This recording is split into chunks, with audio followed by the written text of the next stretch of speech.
There's two things that I want to discuss here today, and that'll hopefully help us in understanding, getting us right back into the Nefesh Hachaim of where he wants us to be in order to understand what he says further.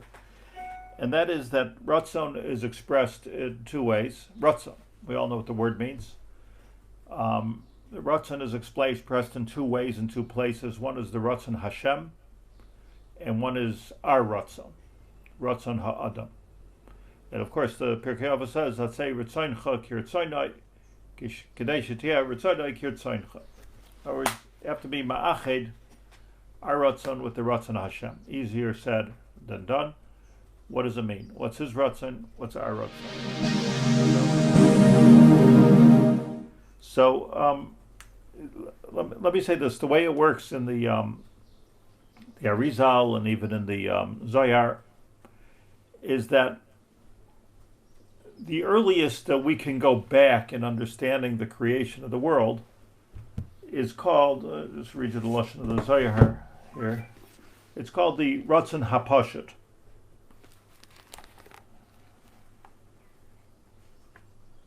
Kehillat Shivtei Yeshurun, this is the lashon of the Shem Ramuna Kadmon, which is the introduction to Kabbalah. This is one of the first things he says. Kehillat Shivtei, that when we're talking about the machshava of HaKadosh Baruch Hu, dahainu, the keser of HaKadosh Baruch Hu, follow me carefully. Remember, there's keser, chachma, bina, chesed, gvura, tiferes, netzach, hod, yesod, malchus.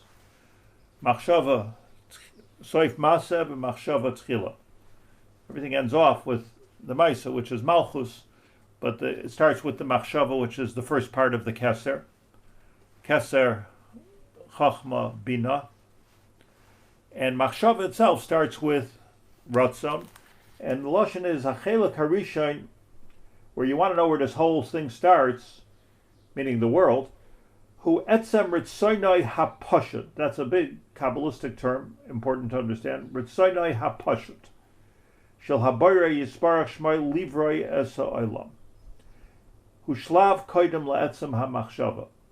That there is a shalav, a stage of called Ratzon HaPashut. And that place is called, in another synonymous Kabbalistic term, is Ein Sof. Now we all heard of Ratzon HaPashut, and we all heard of Ein Sof, but I'm here to tell you this morning it's the same thing. But the Ratzon HaPashut is the first thing we could possibly connect to, because we really can't connect to Ein Sof, which is infinity. We're finite, can't connect to infinity. So to think about before the Ratzon HaPashut, what was HaKadosh Baruch Hu, what was he doing, what was he busy with, this is not our business, b'chlal, and it's not our koach to understand. We spend a lot of time talking about Arba Shenichnasu L'Pardes. But the Ratzon HaPashut is still a chelik of the infinity, if you will, of the Ein Sof. But it's the beginning also of Tzimtzum. Please, watch my words carefully. I'm being medayik. In other words, the Tzimtzum of the Ritzonai HaPashut is the world in which we live in. Yeah? Understood? So it means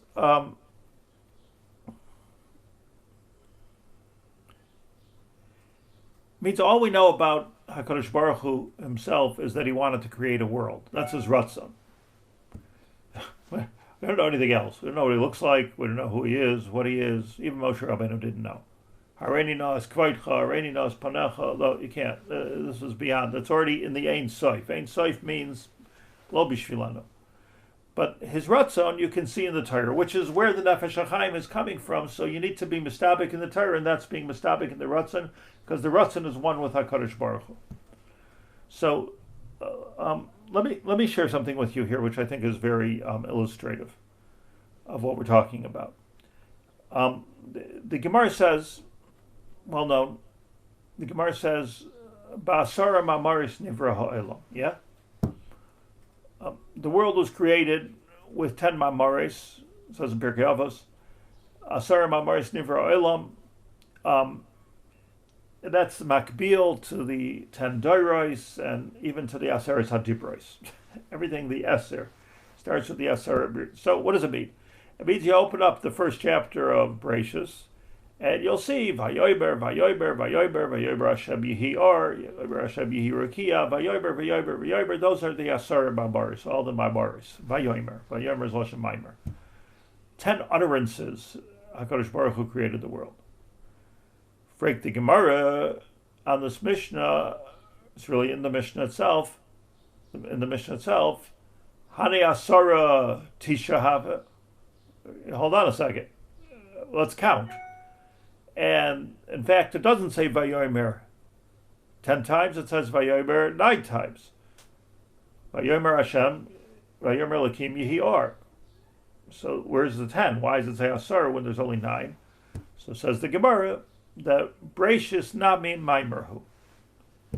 That the pasuk Bereshis bara Elikim es hashomayim ve'es haaretz until it says Vayomer, that's also a maimer. Hence you have asar mamaris. Yeah.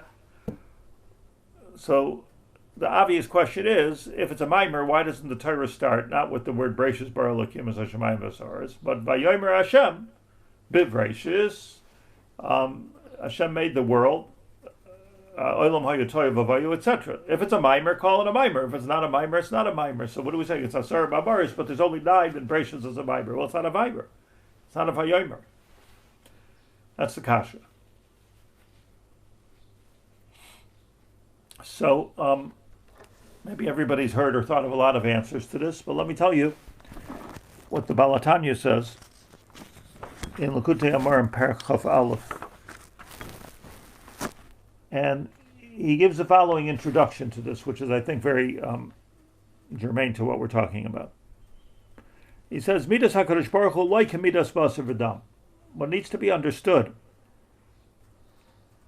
is that Midas HaKadosh Baruch Hu is different than Midas Basar V'Adam Sha'adam, and here's at least one of the difference between people and God. Sha'adam Kishimidaber Dibur Harei Hevel Adibur Shabafiv Hu Murgash. V'nira davar bifnei atzmai, muvdal misharsha. When we speak a word, when we utter a word, so that word takes on a life of its own. He measures it in the hevel piv. You've created voice waves. There's a hevel piv. You've changed the atmosphere with your words. We can understand it better because here I'm talking into Zoom. The words take on a life of its own. So even if I leave, the words that I said can still be going. They could be taped. They could be played in a year, and 10 years, and 20 years. So everything we say it takes on a life of its own. So it means to say that once we have a word and we say this word, the word is separate from us. Think of it as Mishlei said, "Chetz shachut l'shonim." It's like you shoot an arrow. It's gone. It could be it came from me and it's of me and it has to do with my talent and my archery ability and all that.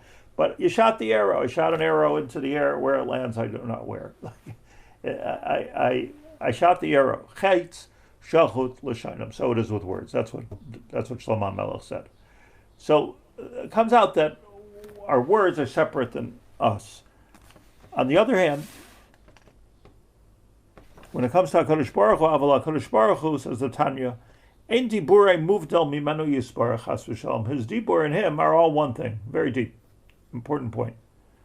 Hashem is not separate of his words. Ki ein davar chutz mimenu, because there is nothing separate. V'leis asar panui minei. V'lachein ein diburei yisparach ki dibureinu chas v'shalom. His dibur is not like our dibur.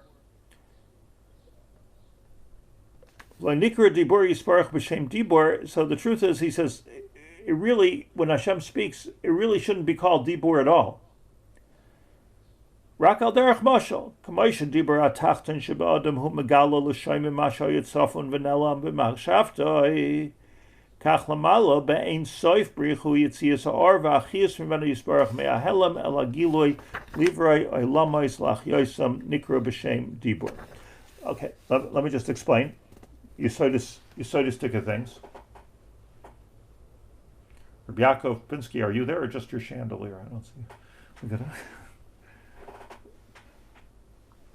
Here's the Nakuda. I'm here, Rabbi. I'm here. Oh, good. Okay, I was worried about it. Here's the Nakuda that Dibur means, the way we use the word Dibur, Diburim, is something which is within us, something which is in our machshava, in our lave. All of a sudden it's being articulated, it's being yotze. That's what Dibur is. Something is coming from hidden to galui, yes? From hidden to galui. That's what Dibur is. Every time I talk, if I talk chachma, it means I'm a chacham. If I talk shtus, it means I'm a shoita. So I'm being megala mashibifnim. Nichnas yayin yatzasai. You get even a better look at the inside. But the way we use Dibur, says the Baal HaTanya in a very astute analysis, is gilui hapnim v'hanelam. In that sense, HaKadosh Baruch Hu's Dibur or Maimor is also a gilui of Ritzonai. So Asar Maimaris Nivra Olam means that we have 10 giluyim of something which was Ein Sof and we have no kesher with, we have no understanding with at all. We can't, no hasaga. But Asar Maimaris Nivra Olam, let's read Asar Giluyim, like our Dibur is Megalim Ash Behelam. So when HaKadosh Baruch Hu started giving the Torah, Bereshis Bara Elokim Hashemayim Asaretz Ba'asar Mamaris, it was with 10 Giluyim. So says the Baal HaTanya, V'hein hein Asar Maimaris Shebehen Nivra Olam V'chein Shaar Kol Atar Neviim Ksuvim Shisigu Neviim B'mar Nevuasam Harei Dibura Yo Machshavta Kivyachol Miyuchadas Imai B'tachlis HaYichud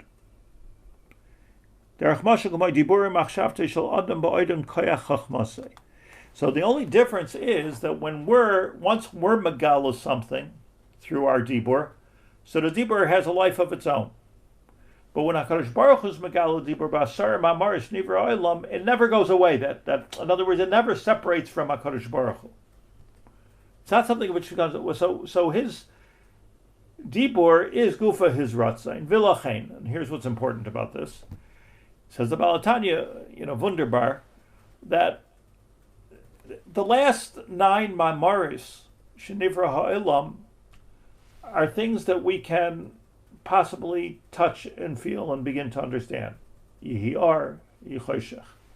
There should be insects, there should be birds, there should be water, there should be dry land. We get it. Bereshis nami maimer hu. Bereshis is the same thing. It's a gilui of the Ratzon of HaKadosh Baruch Hu, but it's not a maimer because we really don't get it at all. Because what we're talking about there is Bereshis. If you take it a step earlier, it's a gilui of what? It's a gilui of Ritzonai HaPashut. And since it's a gilui of Ritzonai HaPashut, it's impossible for us to be masik. So Bereshis nami maimer hu, says the Baal HaTanya, but it's not the type of maimer which has any kind of a mushal to our dibur, because it's everything that we say is a gilui of something which was before it, and therefore Bereshis can't be a gilui of what was before it, because ain't gilui of what was before it. So hence, Bereshis nami maimer, it is a maimer and it's not a maimer. It is a dibur and it's not a dibur. I'll give you a mashal. The Maral says that the Asaris Hadibrois are connected the Asar Mamaris. Okay, you can figure it out. If you look at the Shem Mishmul on Shavuos, who is a Goyin in Maral, he lines them up. He lines up the Asar Mamaris and the Asaris Hadibrois. So the Ramban and others ask the Kasha, the first one of the Asaris Hadibrois is Anoichi Hashem Elokecha Asher Tzeisi Meretz Mitzrayim. What's the command there? What's the action line? What are we supposed to do? Anoichi Hashem, allow me to introduce myself. Anoichi Hashem Elokecha Asher Tzeisicha Meretz Mitzrayim. Okay, Lo Yelecha. So that's a practical point. But what's Anoichi Hashem Elokecha? So says the Shem Shmuel and the Maral that the first dibur is connected the first maimer, so it doesn't have a tzivui per se. It's a metzias of Anoichi Hashem Elokecha. And it doesn't have an action point. In other words, it's Hashem is Kiviyachol introducing himself. It's the same thing as Bereshis Bara Elokim. It's a Yediyah. It's a Gilui Ratzon. Anochi Hashem Elokecha. I created the world. Hello, I'm the one who took you out of Mitzrayim. I'm the one who created the world. But it's not. It's called one of the 10 Commandments, even though it's not a command. And the Bereshis is considered one of the Asar Mamaris, even though it's not a Maimer. Does it make any sense to anybody here? You're following?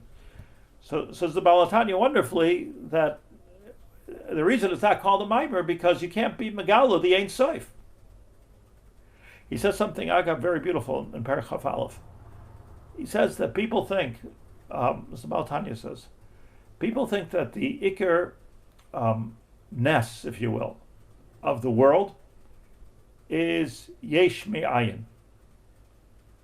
Ex nihilo, something from nothing.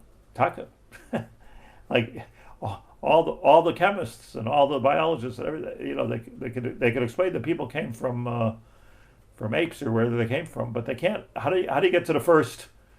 Okay, they don't. Nobody can explain the yesh mi'ayin like that. That move into the first thing. Nobody can be masber. They can only explain how one thing evolved from another, possibly, the theory. But can't do that either. They can't do that either. Okay, very good. But that's the best they can try for. To explain ex nihilo, they can't do. So Taka and Ness that Hashem created something from nothing. Says the Baal HaTanya that's not the main Ness. The main Ness is that we go from the olam of Ein Sof to the world of Tzimtzum. Like whoa, it's so deep that. We go from infinity to finite. That's the taich of the Ness. To go from the Hashem's world, which is Ein Sof, to go through the different Simsumim, and he points out that there are 10 Simsumim, and those are the Asar Mamaris. Leave for a moment your mind the political aspect of Tzimtzum, because that's not what we're talking about over here. But the fact of the matter is, somehow or another, infinity became finite. And that's even more important than Yesh comes from Ayin. Isn't that the same thing? I think coming from I think it's the same thing, but he uses the lashon. Ayin is Ein Sof. Well, what is Ayin? Ayin means nothing. It's very interesting. Like we say until him. Shira Malos, Esa Einai El Haharim, Me'ayin Yavai Ezri. So, Pashat, like if you listen to Shlomo Carlebach, you say, "From whence cometh my help?" Come my eyes, right? From whence cometh my help? Now, truth be told, I'm not sure if "whence" is a word altogether. Got to look that one up. Whence, but. From whence cometh my help? But the Kabbalah say, "Mi ayin yavai Ezri," that what the Ezri that I need, the help that I need, the Ezrat Hashem that I need, is not going to come from anything. It's me'ayin. It comes from nothing because the world is yesh me'ayin.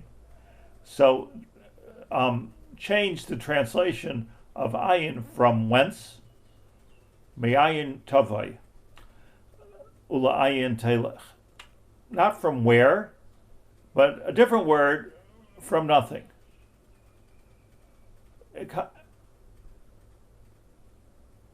Ayin comes the Arizal, Jonathan, and he touches the Zohar, and he says that understand ayin Yavai Ezri means from the Ein Sof. Comes from. So we have Shloisha Shehet Achas. You have the where, from whence cometh my help. You have from nothing comes my help, and you have Ayin Lashon Ein Sof, that from infinity comes finite, tangible help to me in this world. So in other words, every time, this is what David HaMelech was saying, every time we need some help from Hashem, which is, I guess, all day, what's rolling in to help us has nothing to do with the reality in front of us. Necessarily, Hashem could use the reality in front of us, but He could also not use the reality in front of us, and it could be a total yesh mi'ayin, or to put it more particularly from the world of Ein Sof, a little gift from infinity and from eternity into our finite world. The middle pshat, is it really a pshat? Because is there really such a thing as nothing? You have to ask Amatzia. You have to ask Amatzia. I don't know. An analogy situation is time. A situation before there was time. It's hard to conceive what exactly that means because we are finite intelligence. We cannot actually perceive. Same thing. How can we understand now? That's understanding infinity. Understanding no time is understanding infinity. Exactly. A situation where there's no time and then God, at that moment, a split second, if I can use that expression, created time is a quantum change in reality.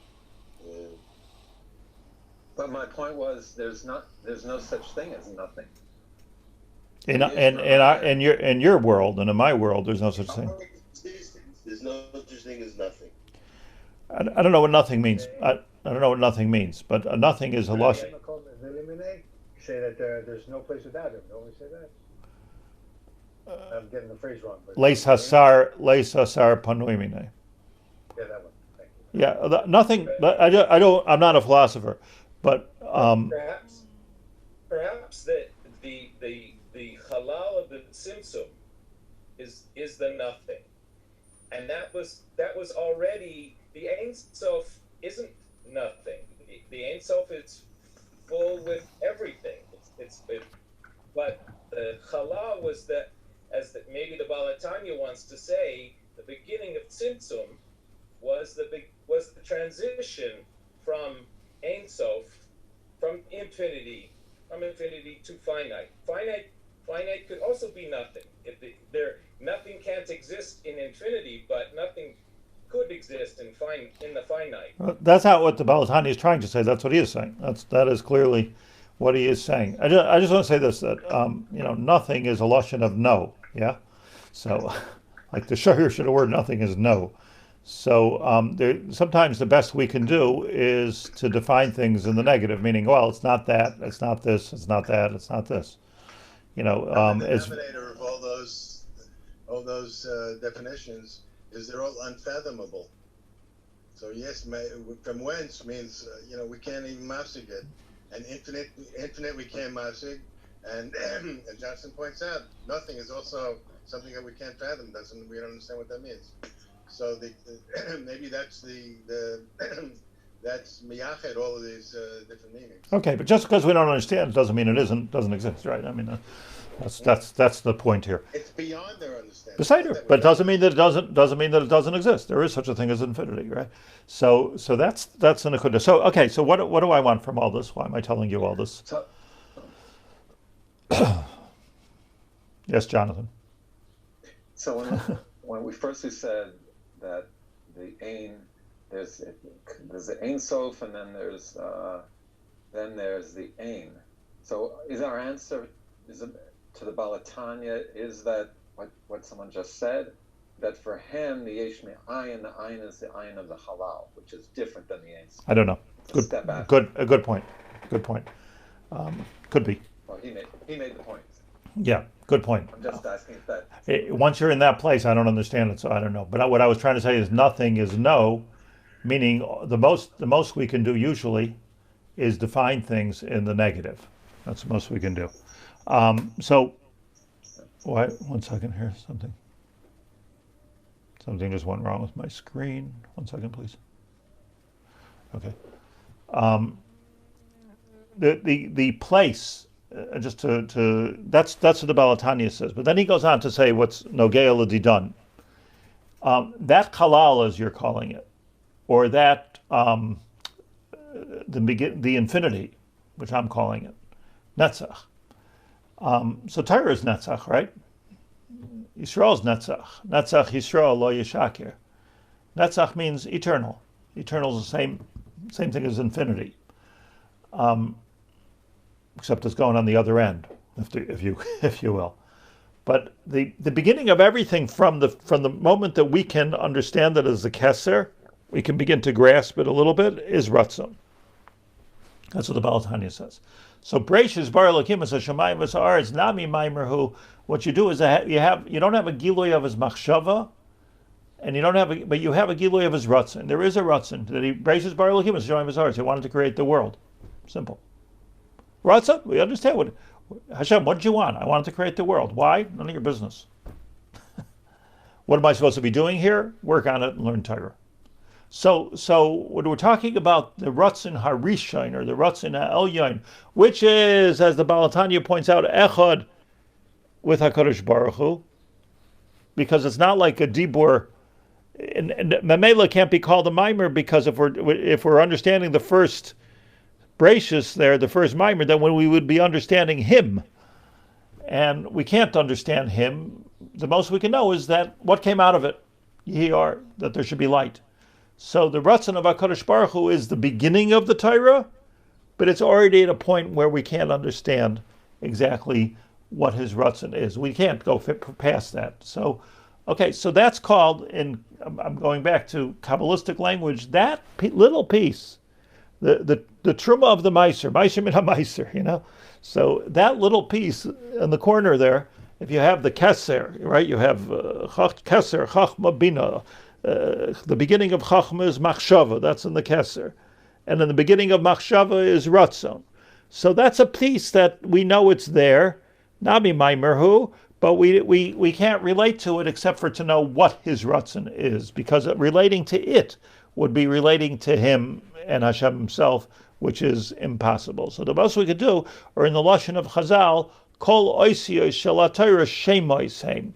That once it's something we're reading and touching and feeling, those are a shemois of HaKadosh Baruch Hu, but it's not the atzmius hadavar, and we don't need to know the atzmius hadavar. But in language, just a vocabulary lesson today, that little corner up there, Meiser min ha-Meiser, is called Ritzonoi HaPashat. And that's the Baal Tanya, very important. What do we have from this?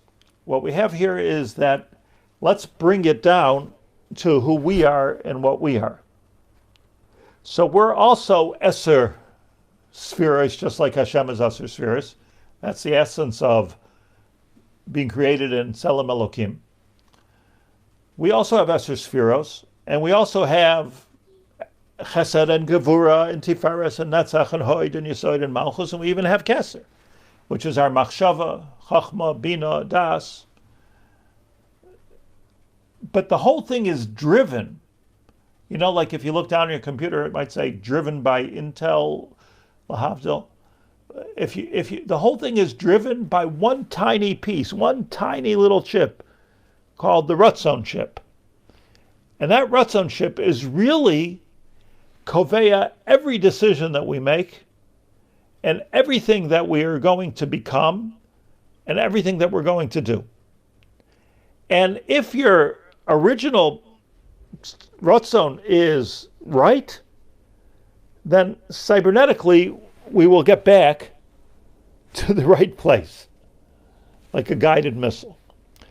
If the original Ratzon is wrong, which Reb Chaim Volozhin called Shaloi Lishma, so woe is to us, because we will always travel to the wrong place somehow. And we'll write books about it, and we'll lecture about it. But it won't be the essence of truth.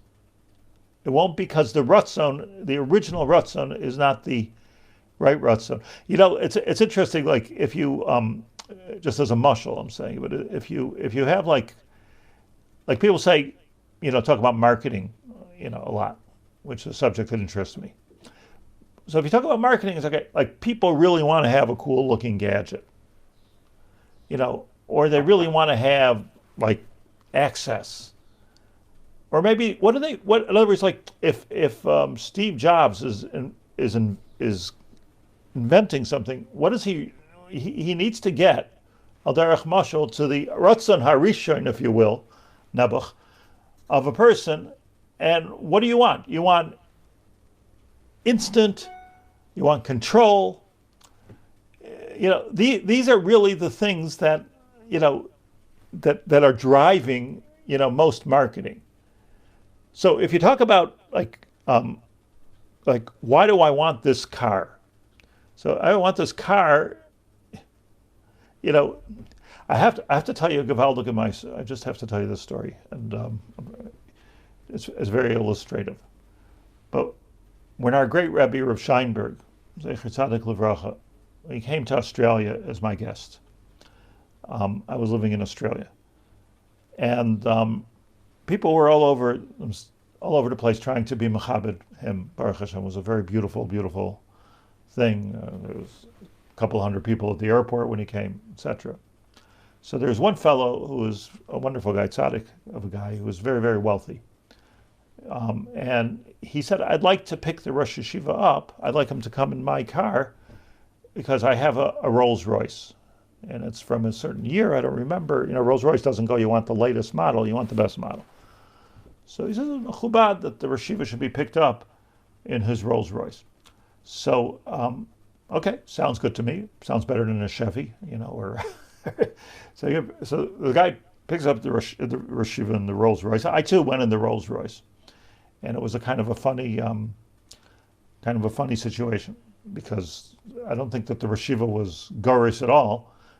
That he was in a car. So finally, in the middle of the trip, it's a long trip from the airport to the city there. So in the middle of the trip, the guy turns around and he says, "Does the Rosh Yeshiva realize that we're driving in a Rolls Royce?"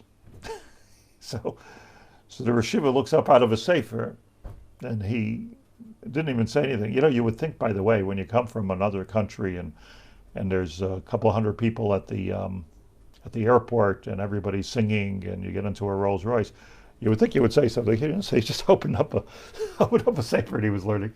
I was like, completely. So he says, do you know you're in a Rolls Royce? So the Rosh Yeshiva motioned, and he said, what is it?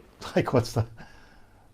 So the guy gave a chuckle. He said, this is a very, very expensive car. So he says, this particular car you're driving in, I forgot the number, I think he said cost $190,000. I think that was the number. So the Rosh Yeshiva pointed to the car, on the other side, driving on the highway. He said, how much does that one cost? Because he didn't know. So he said, that cost $25,000. So he says, so why'd you pay $190,000 if you could get a car for $25,000? So it was an important story I'm telling you now. So the guy said, look, the Rolls Royce is a very special car, and everything is handmade, and the wood he points to on the front panel is hand polished, and it's wood, and blah, blah, blah, blah, blah, blah. So the Rosh Yeshiva, okay, he didn't get it. So we get to the place where the Rosh Yeshiva was staying, and everybody got out of the car, and this fellow was frustrated that the Rosh Yeshiva didn't seem to have a proper appreciation for the Rolls Royce that he was riding in. So they get out. So the guy goes in front of his car, and a Rolls Royce has like a bowing lady, I think it is on it, a kneeling lady on it, and that's the emblem on the front of the hood of the car. And a lot of people like to steal those things, it's Rolls Royce. So he showed him. He says, "Rebbe, watch this," and he gives it a little tap on the front, and a motor comes and grabs it and takes it into the car, so you can't steal it. So he was trying to show him, So the Rosh Yeshiva said, "Okay, that's $1,000." Where does the other $170,000? You still couldn't understand it. So he said to him, he said, "Yisrael, why would you spend $190,000 on a car?" He says, "I just don't understand it." So the guy said to him, "Look," he says, "it's not that this is handmade and this is this and this is that." He says, the point is, he goes to a meeting, and you come to the meeting and at a piece of real estate, and you're driving in a Rolls Royce. It's a whole different kavod. People have a different way of looking at you, and when you come into your these high level places, and he was a big businessman, obviously. So he says it's like the kavod of driving a Rolls Royce. So the Rishiva says, I'll never forget this, in the garage in Melbourne, Australia, he says, "Covered." That's what's driving you, covered. So the guy like sheepishly looked, yeah, okay. He says, I have an idea for you. He said, sell the car. Take the $150,000. Name a wing in our yeshiva in Yerushalayim. You'll see it. Your children will see it. Your grandchildren will see it. Everybody who walks by will see it. That's covered. That's covered. He says, well, you have this car. You're putting it in your garage. That's where you're putting your covered. So okay, Ad Kan Hasipur, which is the point of the story that I'm trying to bring out here is that there's the Ratzon Harishon, and when you get down to it, it took a whole trip from the airport to the house to get down to the Ratzon Harishon, and surprisingly, Rav Scheinberg Zatzal was trying to point out to his millionaire guest, what is really your Ratzon Harishon? And when it came down to was kavod. So kavod is the Ratzon Harishon. So now let's deal on the level of kavod. By the way, kavod, hakina, v'hataiva, v'hakavod, those three things, which are very similar, are motzianas ha'adam min ha'olam, because the olam is here, and kina, taiva, kavod has to do with our original ratzon. Why are we doing something? Why are we really doing something? Because of kina? Because of taiva? Because of kavod? Which could be good things too. Kina soy from Torah b'chachma, etc. But why are we really doing something is the difference between being part of the olam or might see in us adam in olam. You're already going into another otherworldly place. And it's very interesting that the Gra says on that Mishnah that kina, taiva, and kavod are infinite.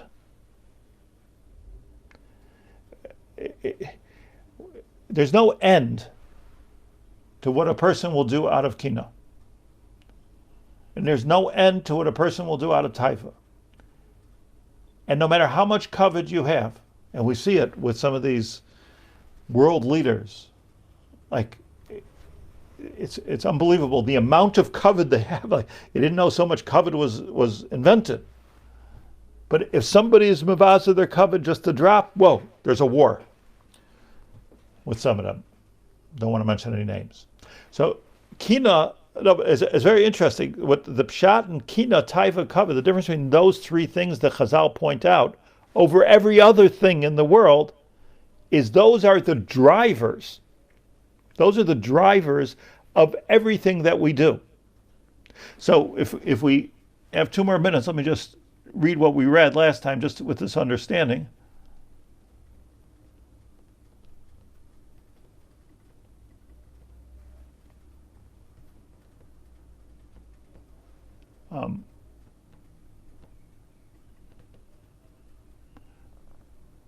What do you see now? 2 pages or 1?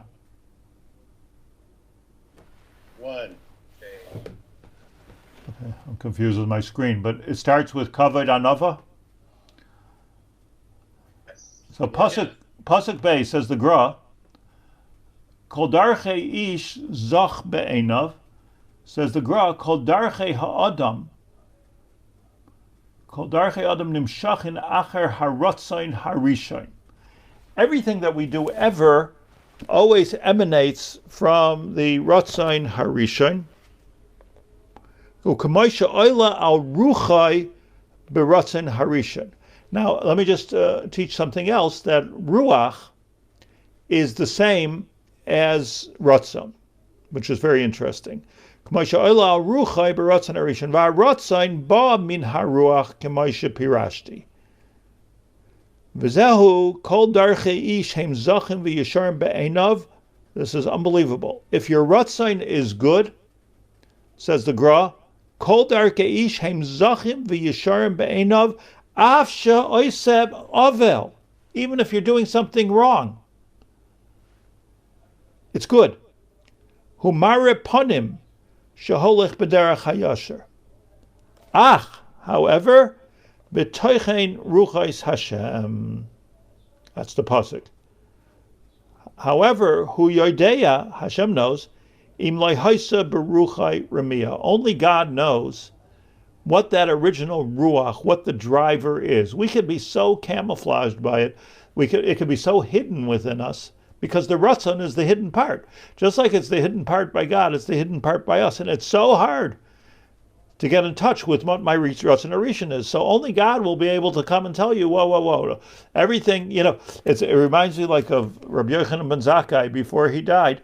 And he said, Shnei drachim lefanai, echad shel Gan Eden, echad shel Gehenna, ve'eni yodei, I don't know which drach. How could he not go? Because it's possible. I mean, I'm sure Rabbi Yochanan ben Zakkai has a lichtige Gan Eden, but it is possible that you can do so much good and so many good things, but the Ratzon Harishon is off. And if the Ratzon Harishon is off, you can write books about why you made the decisions you made, but it all ain't davar oimed mipnei haratzon. Ein davar oimed mipnei haratzon. So this is the very the ultimate test in Shemayim is not so much on what we do, of course what we do, but not so much on what we do, but more so on what we are. And that gives me great reason for pause.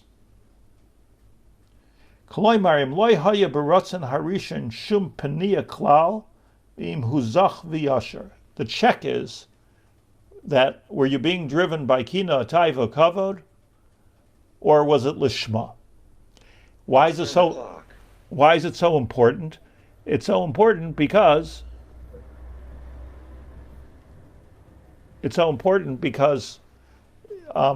connecting to our Ratzon is connecting to our Ruach, which is, we share that with HaKadosh Baruch Hu, we share real estate with HaKadosh Baruch Hu, so it's really connecting to the deepest part within us, which then ultimately connects in both directions to the Ein Sof.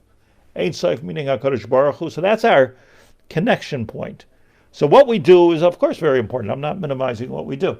What we do is extremely important, but where it's coming from, like to try to meditate. Your Ratzon, as you get older, like they change. Your taivas change. There's less things you care about. Although kavod, like that stays pretty strong all the way till the end. There was a big Hasidic Rebbe. Maybe somebody will tell me, God, maybe you know that there was a famous Hasidic Rebbe. Maybe it was the Chernobler. So he was saying a very strong al-chet and vidui before he was nifter. So somebody said to him, "What is the Rebbe doing al-chet for? What do you have to do al-chet for?" So he says, because it could be that I'm just saying this vidui with so much kavanah, so everyone should see that, he's saying vidui with so much kavanah. So, ad heichen advar magian. So we have to, I don't know, I don't want to be a big Baal Musar here, but I think the lesson here is to, start to focus backwards in the Ratzon Harishon, and then it'll automatically be the driver for everything that we do, which will be Zach V'Naki, as the Gra says. Okay, Shavua Tov, Yom Tov. Thank you. Thank you. Baruch Tiyeh, Baruch.